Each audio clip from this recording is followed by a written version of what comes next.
Buenas noches a todos, por si no saludé a alguno.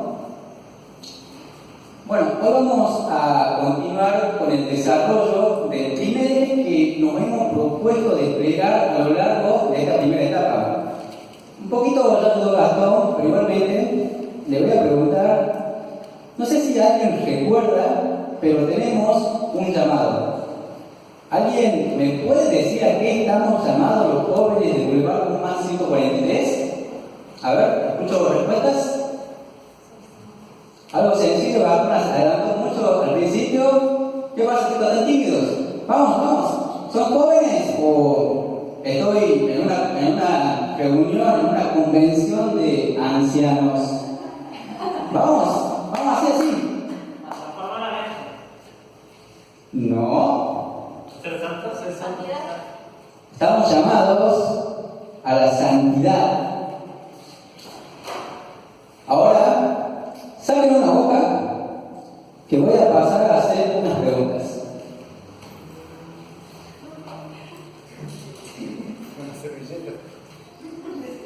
No se asusten, chicos, es mentira, es una broma. Sé que a más de uno lo transporté a esa situación tal vez en la que un profesor le hizo este mismo cuestionamiento, ¿o no? Una experiencia que creo que todos los que estamos aquí alguna vez nos hemos pasado.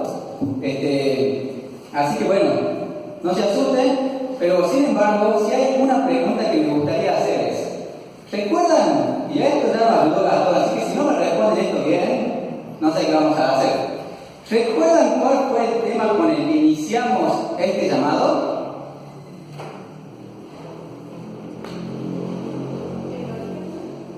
El origen. Muy bien. ¿Y cuál es el origen? Fue el tema que trató nuestro hermano Hugo los últimos 2 sábados. Chicos, ¿quién vino el sábado anterior y el anterior? Todos tímidos. Así, levanta la mano, sí, yo vine, mi hijo también vinieron, mi esposa ahora ya está preparando el alimento espiritual. Ahora yo le traigo el alimento del cuerpo, yo le tengo el alimento espiritual. Así que, chicos, el origen del llamado es la santidad de Dios. No podemos hablar de santidad sin antes no haber considerado al Dios de la santidad. Y como bien se planteó, no es nada fácil pensar en ese atributo de nuestro Dios y Señor. Pero decía A.W. Tozer que lo que nos viene a la mente cuando pensamos en Dios es lo más importante de nosotros. Eso es lo que te define, no lo que piensas acerca de ti, sino lo que piensas acerca de Él. Porque ese pensamiento acerca de Dios determina todo lo demás. Si nosotros pudiéramos saber de algún modo y con certeza qué es lo que tú piensas, seguramente tendríamos un panorama, no sé si muy bueno de ti. Pero escucha bien lo que te voy a decir. Llegar a conocerte es algo importante y eso solo lo puedes hacer si conoces a Dios. Sé que esto le va a resultar un poco extraño, pero a lo largo de este mensaje voy a tratar de explicarles por qué. Ahora, lo mismo podemos decir acerca de la iglesia. Lo más revelador acerca de la iglesia, va a decir Tozer más adelante, será siempre esa idea de Dios, así como su mensaje más significativo. Es lo que diga sobre Él y lo que deje sin decir. Porque con frecuencia el silencio de la iglesia es más elocuente que las palabras. ¿Oyeron eso? Lo que decimos, lo que dejamos de decir acerca de Dios es más revelador. Cuando nosotros empequeñecemos a Dios, cuando trivializamos a Dios en nuestras mentes, las cosas que realmente importan en la vida son trivializadas también. Y nos volvemos cristianos superficiales y mediocres. No sé si han escuchado alguna vez esa palabra. Es muy dura, pero es una realidad. Tengo la convicción que ese es el gran problema de muchas iglesias en el día de hoy, que no tenemos una imagen lo suficientemente elevada acerca de quién es Dios. Estamos atrapados en una especie y manera de pensar en la que buscamos satisfacer nuestros deseos personales centrados en nosotros mismos, que inclusive pensar en Dios, e inclusive mejor, pensamos en Dios únicamente en términos de lo que Él puede hacer por nosotros. Dios se vuelve una especie de genio utilitario. Simplemente frotamos la lámpara teológica, Él se aparece y te dice, pide 3 deseos. Y por ello, consecuentemente, no somos dominados por una pasión por Dios que arrastre todo lo demás a un segundo plano. Y cuando digo todo lo demás, me refiero a todo lo demás. Tenemos una distorsión en nuestra lista de prioridades. De ahí el propósito del versículo lema de este año. Y una vez más, ya Gastón me ayudó con esta pregunta y sean rápidos. ¿Alguien lo recuerda? ¿Alguien lo recuerda? Fue hace 15 minutos creo que nos dijo Gastón cuál era el versículo lema de este año. ¿Cómo? ¿Romanos? ¿Romanos 12? ¿12:6? ¿12:6? 12:2. Ahora, la pregunta que tenía a continuación va a ser mucho más difícil. ¿Quién lo puede decir en memoria? Romanos 12:2.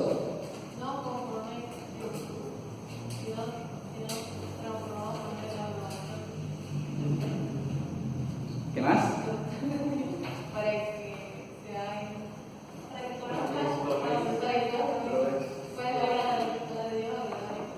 Bien, muy bien, gracias Vero, gracias chicos por el aporte. Es un texto que les voy a pedir, tratemos de ir memorizándolo, porque nos va a ayudar a entender muchos de los temas que vamos a tratar de desarrollar a lo largo de este año. Romanos 12:2 nos va a mostrar que realmente tenemos que renovar nuestra mente. Ahora, es por eso que tú y yo necesitamos pasar por una experiencia similar a la que se va a describir en el capítulo 6 del libro de Isaías. Nota que no he dicho que tú tienes que tener una visión como la que tuvo Isaías. Lo que estoy diciendo es que tú tienes que pasar por una experiencia similar a la experiencia del profeta. Y es lo que hemos venido procurando hacer con los temas que hemos venido considerando hasta ahora. Necesitamos una experiencia traumática. Y yo le ruego a Dios, he estado orando por esto, que Él envíe su Espíritu Santo en esta noche y que no haya ningún miembro del grupo de jóvenes que no experimente ese trauma hoy. Y así responder al llamado de Dios y ser, escuchen bien esto, radicalmente diferentes del mundo. ¿Cuál es nuestra frase lema del año? Diferentes del mundo, pero no indiferentes. Muy bien, gracias Vero una vez más. Tenemos que ser radicalmente diferentes del mundo. Le voy a pedir que por favor vayan conmigo a Isaías capítulo 6, versículo 1 al 8. Vamos a leer esta porción del Evangelio, de la palabra. En el año que murió el rey Usías, vi yo al Señor sentado sobre un trono alto y sublime, y sus patas llenaban el templo. Por encima de él había serafines, cada uno tenía 6 alas, con 2 cubrían sus rostros, con 2 cubrían sus pies, y con 2 volaban. Y el uno al otro daba voces diciendo: Santo, Santo, Santo, Jehová de los ejércitos, toda la tierra está llena de su gloria. Y los quiciales de las puertas se estremecieron con la voz de que clamaban, y la casa se llenó de humo. Entonces dije: ¡ay de mí, que soy muerto! Porque siendo hombre inmundo de labios y habitando en medio del pueblo que tiene labios inmundos, han visto mis ojos al Rey Jehová de los ejércitos.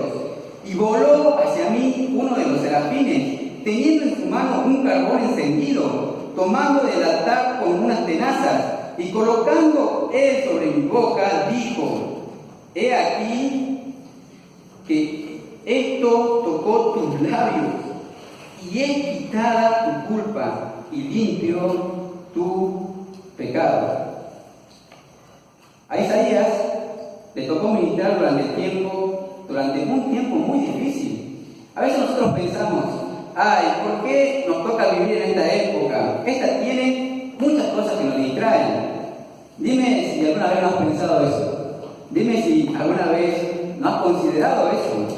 Ahora, ¿de verdad creemos que si estuviéramos en el siglo XIX, cuando no había tal vez internet, no había WhatsApp, cuando no había Instagram, eso te haría ser más piadoso? ¿Realmente lo crees? Escúchame, en el tiempo de Isaías había mucha decadencia moral y religiosa. En el reino de Judá, los gobernantes eran muy corruptos, el pueblo era muy idólatra, los ricos usaban su poder para explotar a los más pobres, y la cultura del entretenimiento se había expandido como un cáncer en medio de la sociedad. No hay nada nuevo debajo del sol, dice el autor del libro de Eclesiastés, y de ahí los ayes de los capítulos anteriores. Si ustedes leen Isaías desde el capítulo 3 al 5, van a ver a Isaías diciendo: ay de los que banquetean de mañana, ay de los que aceptan sobornos, ay del pueblo porque viene el castigo de Dios, ay de los que a lo malo dicen bueno y a lo bueno malo. Lo único que parecía darle estabilidad a la nación era el reinado de Usías. El rey Usías era un líder político y militar muy poderoso, muy capaz, que reinó en el trono de Judá por 52 años, más o menos lo que gobernó Fidel Castro en Cuba. Isaías asumió el trono de Judá cuando tenía 16 años de edad, y durante su reinado pudo guiar a la nación a una de las épocas más doradas de la historia de Israel. El comercio prosperó y floreció durante su reinado, lo mismo que la agricultura. Este hombre fue un rey muy temido en batalla, un gran estratega militar. Jerusalén se sentía segura bajo la dirección y bajo la protección del rey Usías. Lamentablemente,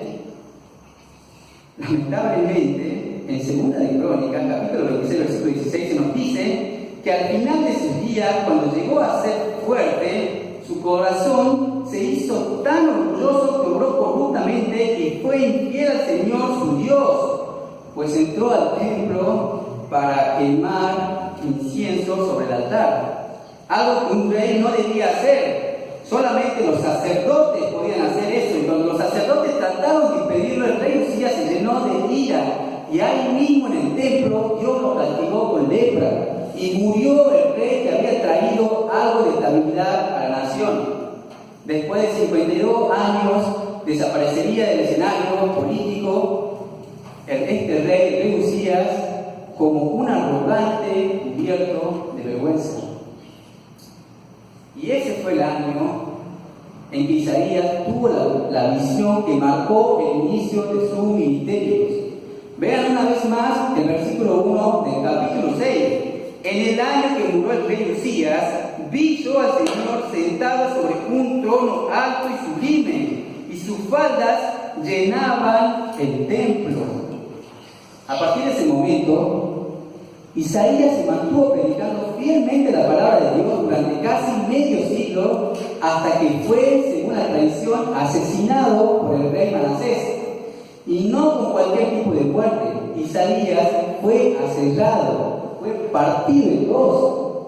Ahora, ¿qué es lo que se requiere para tener tal pasión por Dios que le permite a un ser humano común y corriente como Isaías, como tú, como yo, predicar con fidelidad la palabra por casi 50 años en medio de tanta apostasía y corrupción moral? ¿Qué es lo que se requiere para que personas como tú y como yo seamos librados de trivialidades de este mundo y vengamos a ser hombres y mujeres apasionados por Dios y por su reino, dispuestos a responder al llamado de Dios a ser santos? ¿Qué es lo que se requiere? Yo creo que este pasaje tiene la respuesta para esta pregunta y también para el tema que hoy me toca a mí, santificados en Cristo Jesús. Por ello, le voy a pedir toda su atención. Realmente, les pido toda su atención.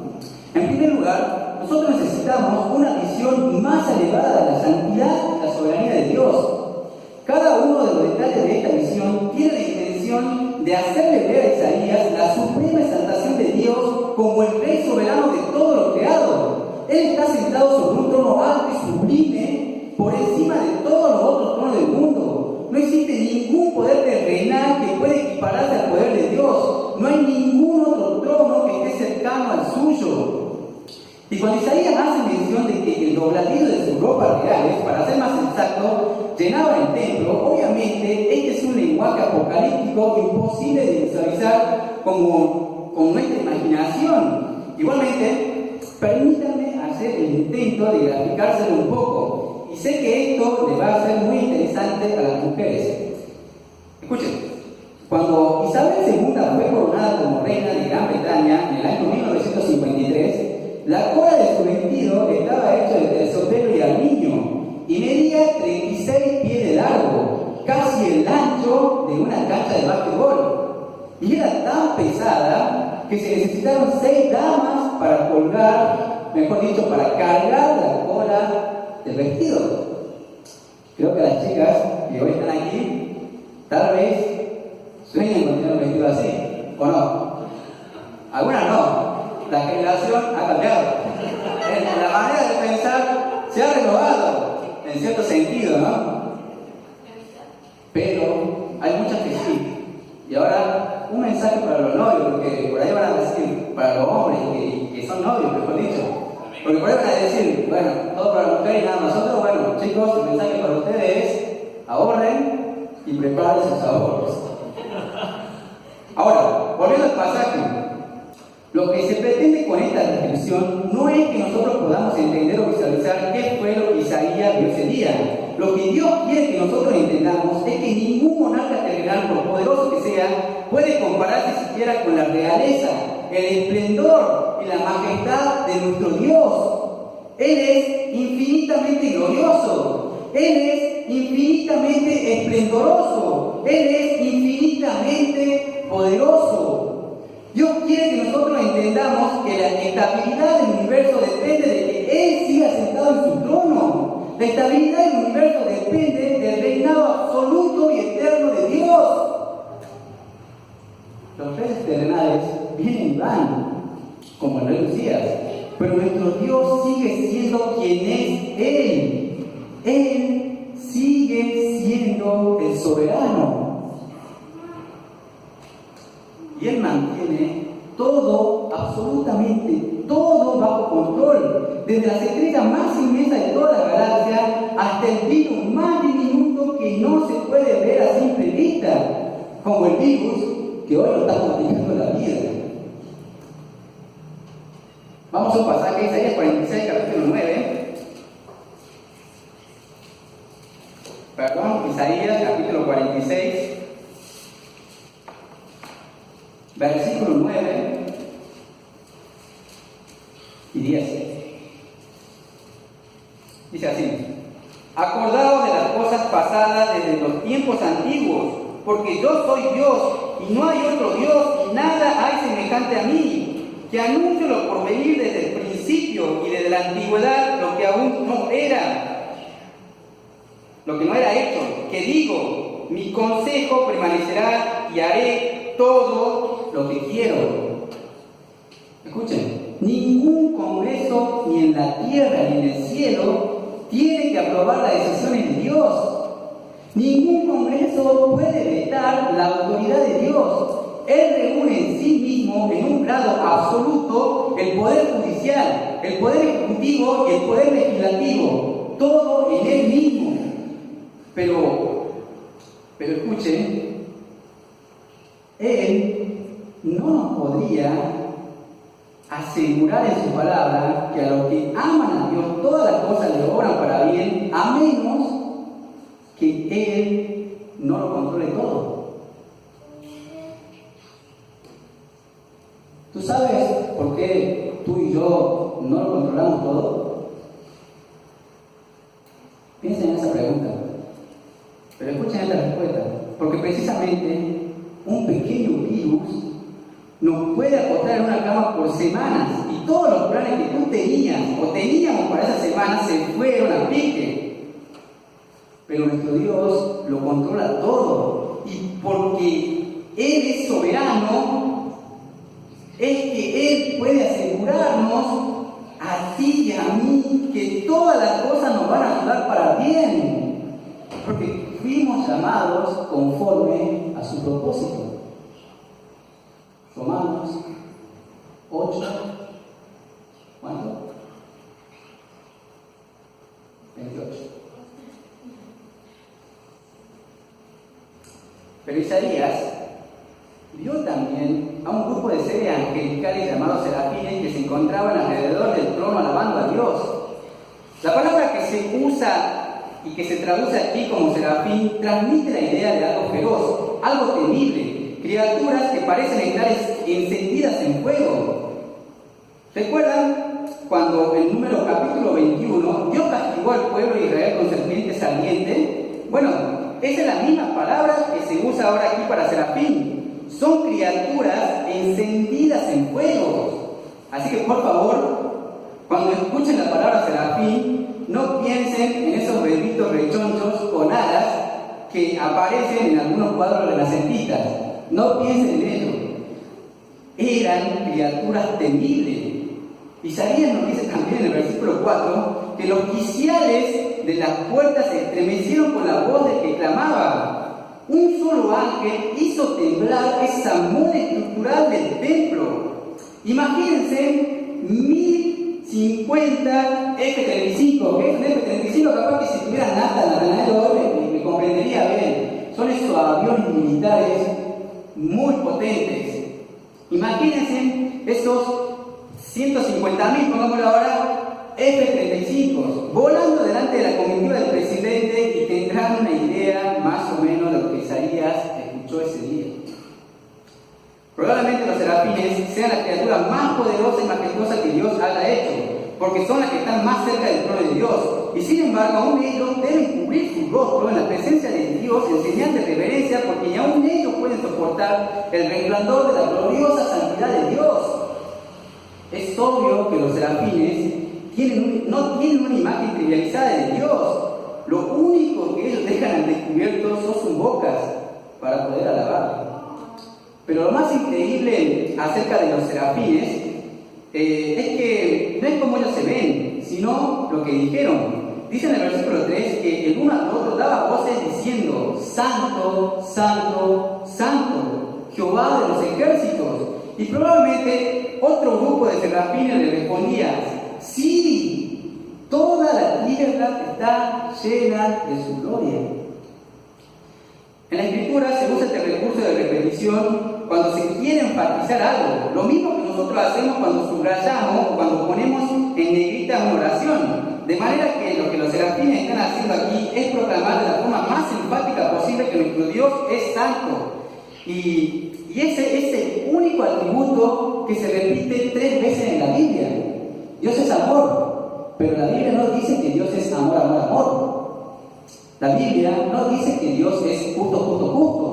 Tampoco dice que Dios es todopoderoso, todopoderoso, todopoderoso. No, pero la Biblia dice que Dios es santo, santo, santo.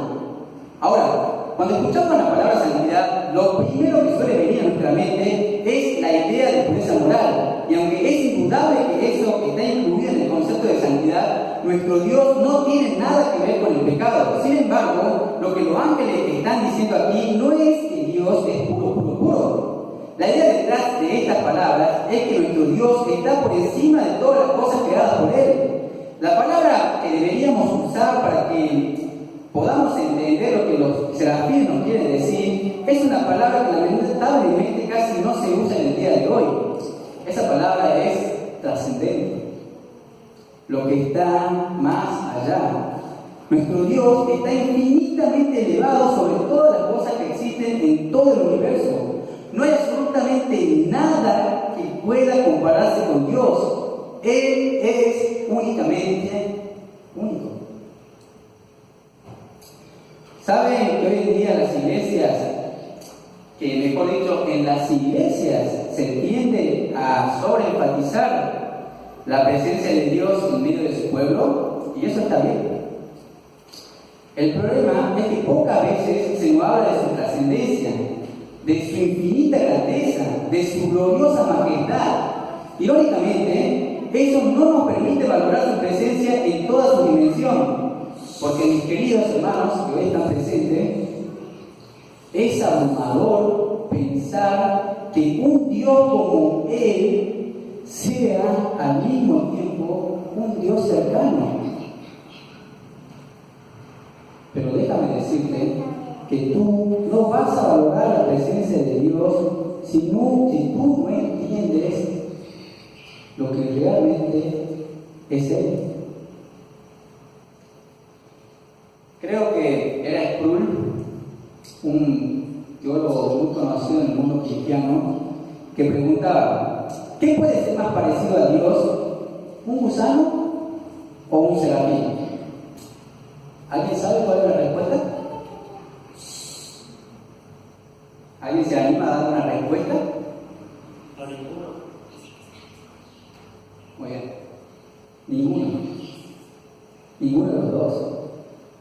¿Por qué? Porque cuando el punto de comparación es Dios, tanto el gusano como el serafín se convierten en algo menos que nada. Realmente menos que nada.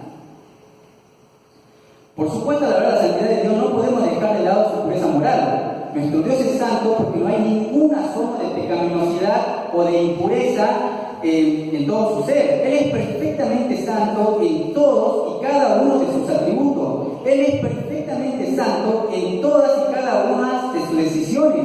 Él es perfectamente santo en todas y cada una de sus obras. La santidad de Dios es la corona de sus atributos. Es lo que hace que Dios sea Dios.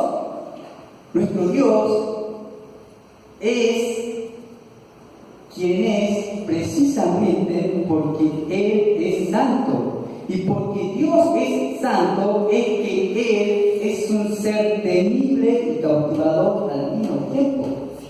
Han escuchado que tenemos que tener temor a Dios, pero también no podemos dejar de asombrarnos ante su presencia.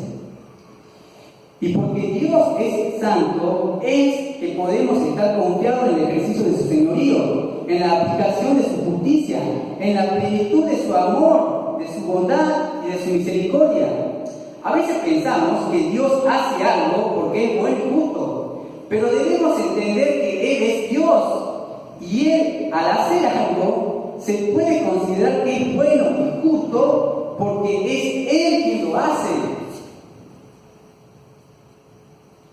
Mi amado hermano, mi amada hermana, necesitamos ver a Dios de esa manera, glorioso, trascendente, soberano, excelso, majestuoso.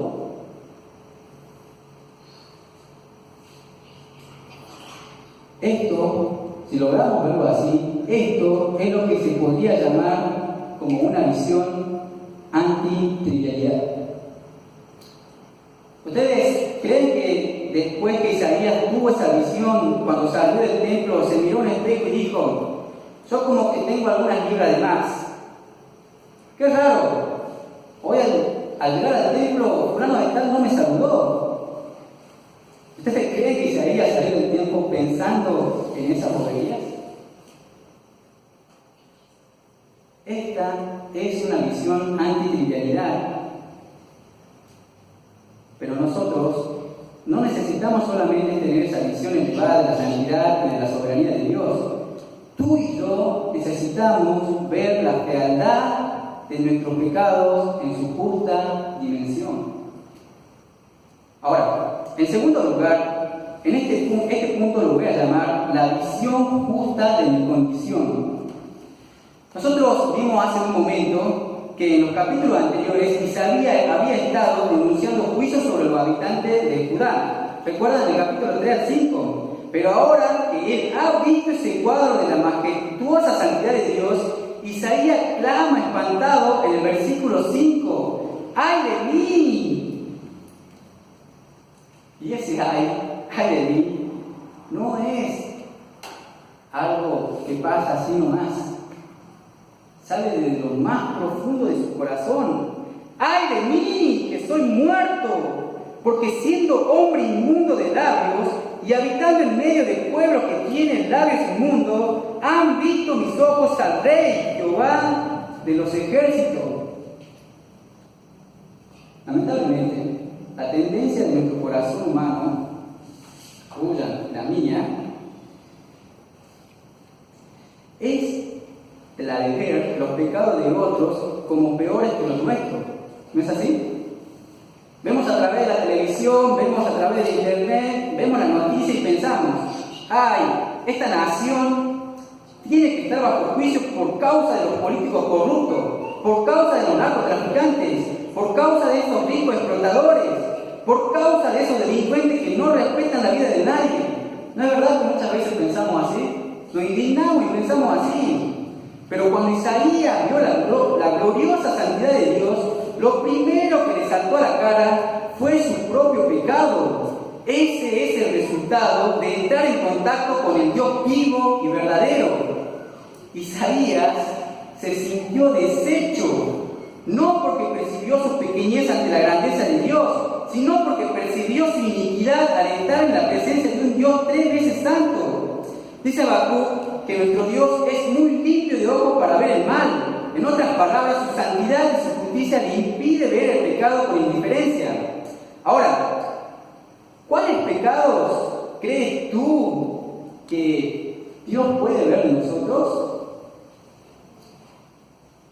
¿Crees que tal vez Él va a ver los pecados que nosotros consideramos como algunos pecados groseros, algunos pecados impublicables? No. Todos los pecados que según Dios los aborrece. Desde aquellos que nos resultan muy habituales hasta aquellos que se producen en lo más profundo de nuestra intimidad. Es por eso que Isaías se siente aterrado. ¡Ay de mí, que soy inmundo! Porque ante Dios se vio evidenciado hasta lo más profundo de su ser. ¿Recuerdan cómo murió el rey Usías? Murió lleno de lepra. Y la palabra que se usa aquí para inmundo es la que los leprosos debían pronunciar en voz alta para que la gente supiera que ellos tenían esa enfermedad, para que se alejaran de ellos. Dice Levíticos capítulo 13, versículo 45, que ellos debían gritar: inmundo, inmundo. En ese momento, Isaías se vio a sí mismo como un leproso moral. Te pregunto, y piénsalo, tal vez desde lo más profundo de tu corazón, ¿tú te ves a ti mismo como un leproso moral? ¿O tú eres de lo que vas por el mundo enjuiciando a todas las personas menos a ti mismo, como si fueras superior a todos? ¿Tú te llegas a ver como un leproso moral? Alguien decía que cuando Isaías vio la gloriosa santidad de Dios, cada partícula de justicia en la que él confiaba quedó completamente demolida. Fue completamente demolida su propia justicia, la justicia de Isaías. Pero gracias al Señor que esa visión no terminó allí. Gracias a Dios. Y anhelo que esa sea nuestra experiencia en esta noche. Esa visión aterradora que tuvo Isaías en el templo es lo que sirve de trasfondo para resaltar la gracia perdonadora de Dios. Y eso nos lleva al tercer encabezado. ¿Tú quieres ser apasionado por Dios? Apasionado por el Dios Santo a tal punto que puedas obedecer a su llamado de ser santos. Tú necesitas abrazar el perdón que Dios otorga de pura gracia. Versículo 6. Y voló hacia mí uno de los serafines, teniendo en su mano un carbón encendido, tomado del altar con unas tenazas, y tocando con él sobre mi boca, dijo: He aquí que esto tocó tus labios, y he quitado tu culpa, y limpio tu pecado. Esta, por más que suene un poco contradictorio, esta escena es realmente hermosa. ¿Se dieron cuenta que en el texto no dice que Isaías le pidió a Dios que lo perdonara? Ahí no hay ninguna petición de parte de Isaías. Él simplemente reconoció su pecado en una actitud implícita de arrepentimiento. Y Dios, que se deleita en perdonar, le manifestó de inmediato la gracia del Evangelio. ¡Qué Dios tan maravilloso que tenemos! ¡Qué Dios que tenemos, mi hermano! Realmente tenemos un Dios maravilloso. Cuando Dios abre nuestros ojos para que veamos cuán santo Él es y cuán pecadores somos nosotros, no lo hace para destruirnos, es para darnos vida. Él es supremamente trascendente, como vimos hace un momento, pero al mismo tiempo es un Dios de gracia que se acerca a nosotros con la disposición de concedernos el perdón de todos nuestros pecados. Ese es nuestro Dios. Por supuesto, el hecho de que este serafín haya tomado del altar un carbón encendido para purificar a Isaías nos dice que un sacrificio había sido hecho y quemado en el altar, prefigurando obviamente el sacrificio de nuestro Señor Jesucristo.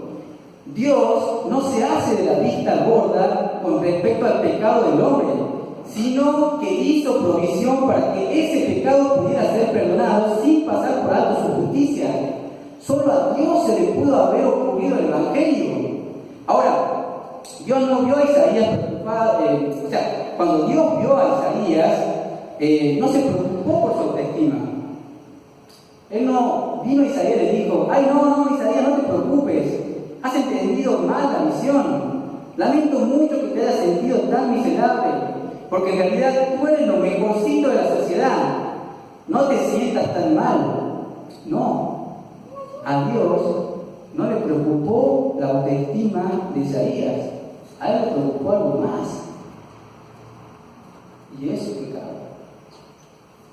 Dice un teólogo muy conocido: la buena noticia del Evangelio no es que nosotros no somos tan malos. La buena noticia es que Dios, a través de Cristo, ya trató con lo malo que somos. En otras palabras, no es que tú eres tan malo, sino que tú eres peor de lo que tú piensas. Yo también. El Señor no solo perdonó nuestra culpa sobre la base de la justicia de su Hijo, sino que también puso su justicia perfecta en nuestra cuenta por medio de la fe. Ahora, imagínate que te has pasado el día entero cavando una zanja en el patio de tu casa.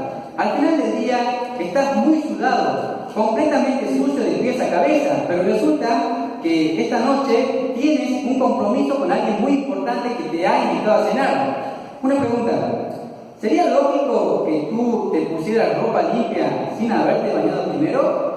Creo que puede ser el caso de algunos, pero no es lógico. ¿Ok?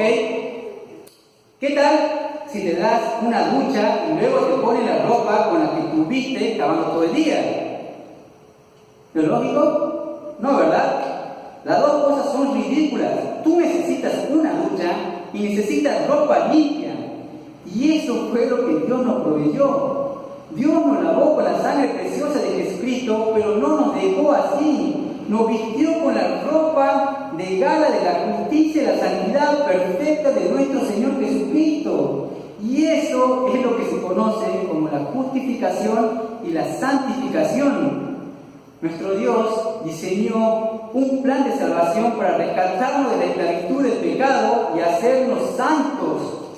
Él nos está haciendo, mejor dicho, Él está haciendo de nosotros, de nuestra vida, cada vez más semejante a nuestro bendito Señor y Salvador Jesucristo. Se dice que una vez alguien le preguntó al famoso escultor Miguel Ángel ¿Cómo era posible que él tomara un bloque de mármol y un cincel y un martillo y pudiera tallar un caballo en ese bloque de mármol? Si alguno de ustedes ha visto alguna obra de Miguel Ángel, realmente parece que su escultura tomara vida.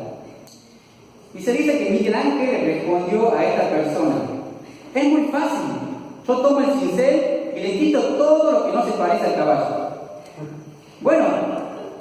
Bueno chicos, eso es lo que Dios está haciendo con cada uno de nosotros.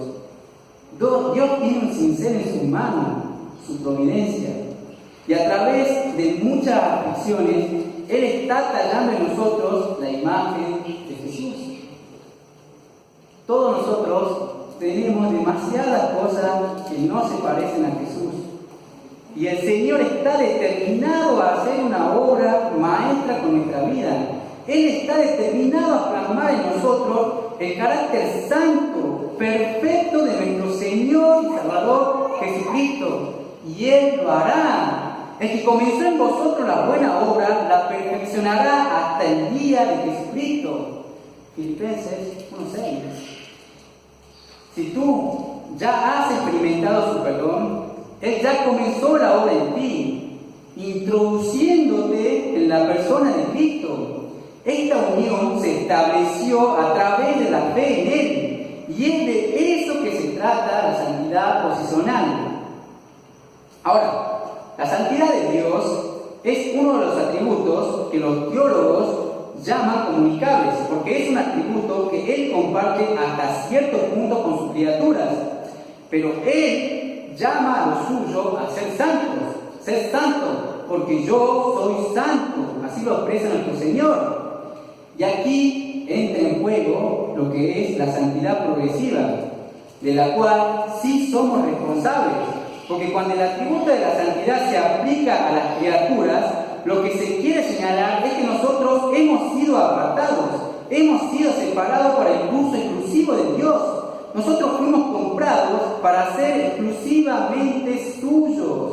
Y esto tenemos que tenerlo presente, porque también corre por nuestra cuenta. Procurar esa santidad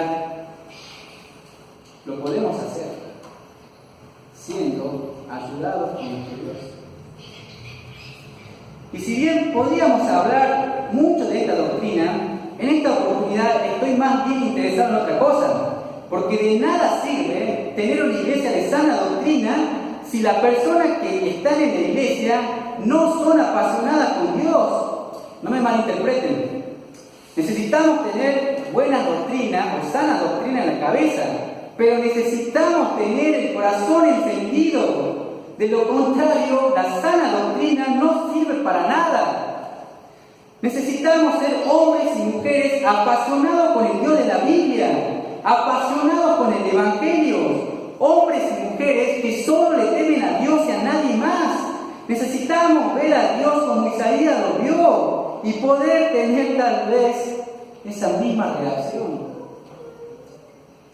¿Y cómo reaccionó Isaías ante la gracia perdonadora de Dios? Permítanme personalizar esta pregunta. ¿Cómo deberíamos reaccionar tú y yo ante la extraordinaria noticia del Evangelio de que ese Dios trascendente, sublime, infinitamente majestuoso, perfectamente puro, ha decidido perdonarnos por medio y al precio de la vida de su Hijo? Veamos primero la reacción que tuvo Isaías, versículo 8. Después oí la voz del Señor que decía: ¿a quién enviaré? ¿Y quién irá por nosotros? Entonces respondí yo: heme aquí, envíame a mí. Una frase del versículo muy conocida. ¿Saben por qué no se percibe en nosotros esa pasión que pone cada cosa en su lugar en nuestra lista de prioridades? Porque muchas veces reflejamos eso en nuestra vida. Se refleja que no percibimos esa pasión por Dios. Porque tenemos una idea, o mejor mejor dicho, porque no tenemos una idea muy clara de nuestra culpa a la luz de la santidad de Dios. Y por eso no podemos valorar de una forma adecuada la magnitud de su perdón. Miren, realmente nosotros no necesitamos tener una visión como la que tuvo Isaías para poder manifestar la disposición que él mostró. Porque de hecho, nosotros tenemos algo más sorprendente que la visión de Isaías. Nosotros tenemos la Biblia completa. Y ahora tú y yo sabemos cosas que Isaías no sabía. Jesús le dice a sus discípulos: bienaventurados vuestros ojos porque ven y vuestros oídos porque oyen, porque muchos santos y justos hubieran querido ver lo que ustedes están viendo y oír lo que ustedes están oyendo, pero no lo vieron o lo oyeron. Queridos, en su palabra es donde podemos vislumbrar la perspectiva de Dios que la iglesia de nuestra generación necesita tener. Nosotros necesitamos ver a Dios como Isaías lo vio, el Dios de indiscutible soberanía, el Dios de trascendente santidad, el Dios que es magnificente en su gloria, una gloria que brilla con mayor resplandor en la cruz del Calvario. Escucho con cuidado este pasaje del capítulo 12 del Evangelio de Juan, porque si yo no cito este pasaje, no vamos a entender Isaías capítulo 6, y yo habré perdido mi tiempo y le habría hecho perder el tiempo a ustedes. Escuchen este pasaje en Juan capítulo 12 y roguemos a Dios que ahora mismo su Espíritu Santo venga y sea derramado sobre nosotros y aplique este pasaje en nuestro corazón. Capítulo 12 de Juan, versículo 36, la segunda parte. Se dice que el Señor Jesús estaba hablando en el templo y dicen: estas cosas habló Jesús y se fue y se ocultó de ellos. Pero a pesar de que había hecho tantas señales delante de ellos, no creían en él, para que se cumpliese la palabra del profeta Isaías. Y ahora Juan va a citar Isaías capítulo 53, que dijo: Señor, ¿quién ha creído a nuestro anuncio y a quién se ha revelado el brazo del Señor? Por esto no podían creer, porque también dijo Isaías, y ahora va a citar el capítulo 6 que estamos estudiando de Isaías: cegó los ojos de ellos y endureció su corazón para que no vean con los ojos y entiendan con el corazón y se conviertan y yo los sane. Isaías dijo esto cuando vio su gloria y habló acerca de él. ¿Acerca de quién? ¿Acerca de quién habló Isaías? Acerca de Jesús. La visión que Isaías tuvo en el capítulo 6